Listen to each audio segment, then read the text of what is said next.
RTV app వార్తల్ని క్షణాల్లో చదివే అవకాశం ఉంటుంది. ఒక న్యూస్ పేపర్, ఒక టెలివిజన్ ఛానల్ మీ చేతుల్లో ఎప్పుడూ ఉంటాయి. కేంద్రంలోని ఎన్డీఏ ప్రభుత్వం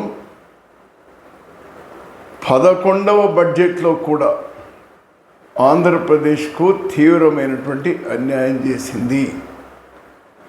ప్రత్యేక హోదా నుంచి ఊసేలేదు. పోలవరం గురించి పై మాటలు మాట్లాడినారు.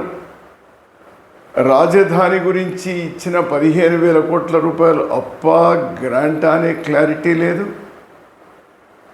11వ బడ్జెట్లో కూడా కేవలం తెలుగుదేశం జనసేన సపోర్ట్తో మాత్రమే నిలబడ్డటువంటి ఈనాటి ఎన్డీఏ ప్రభుత్వం చాలా ఆశించినాం మేము. మరోసారి నిరాశ మిగిలింది. ఇప్పుడు రాష్ట్రంలో ఉన్నటువంటి ప్రాంతీయ పార్టీలు నిర్ణయించుకోవాలి, వారితో పోరాడుతారా లేకపోతే సాధిస్తారా. ఇప్పటికీ సాధించకపోతే రాష్ట్రానికి ఎప్పుడు న్యాయం జరుగుతుంది? ప్రత్యేక హోదా అనేది ఒక పద్ధతి ప్రకారం బీహార్ను అడ్డంగా పెట్టి మ్యాచ్ ఫిక్సింగ్ చేసుకొని ఈరోజు ప్రత్యేక హోదా ఆంధ్ర అడగడానికి అవకాశం లేకుండా చేయాలనేటువంటి కపట నాటకాలు ఏవైతే ఉన్నాయో ఇప్పటికైనా అర్థం చేసుకోండి. సాధించాలి.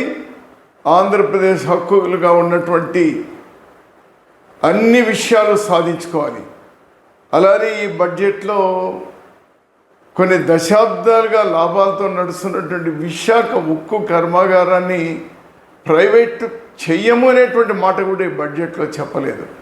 వీటి మీద మన రాష్ట్రంలో ఉన్నటువంటి 3 పార్టీలు, ఒక పార్టీ కూడా కాదు, తెలుగుదేశం జనసేన అధికారంలో ఉన్నాయి కాబట్టి ఎక్కువ బాధ్యత, అంతే బాధ్యత జగన్ పార్టీ కూడా. ఎందుకంటే మీకు కూడా రాజ్యసభ ఎంపీలు ఉన్నారు, లోక్సభ ఎంపీలు ఉన్నారు.